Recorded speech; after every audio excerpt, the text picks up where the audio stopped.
In this tutorial, we're going to show you how to access the Google Classroom from any device so that your child can complete unfinished work at home. Once you have opened up Google, you will find 9 dots on the top right corner.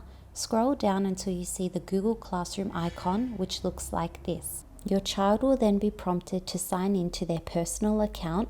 Each child has their own personal email address and they know their unique username, which is then followed by parastu.catholic.edu.au.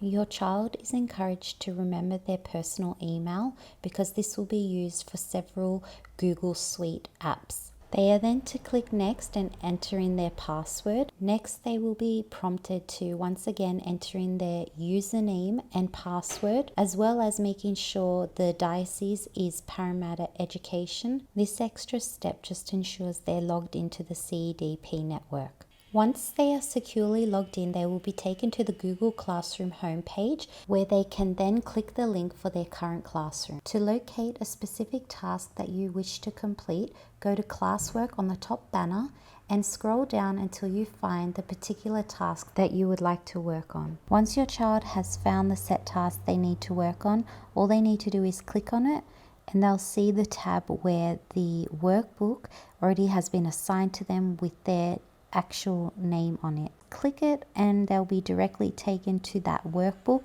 where they can continue completing the set tasks. All their work saves automatically, but they are encouraged to also click save whilst they are working through their tasks. And that is how your child can access the Google Classroom from home. In case the Google Classroom icon is missing when you first enter this page, simply type in Google Classroom to Google and then your child will be prompted to enter in their CEDP email. For other videos relating to the Google Classroom, please visit our how-to series on YouTube.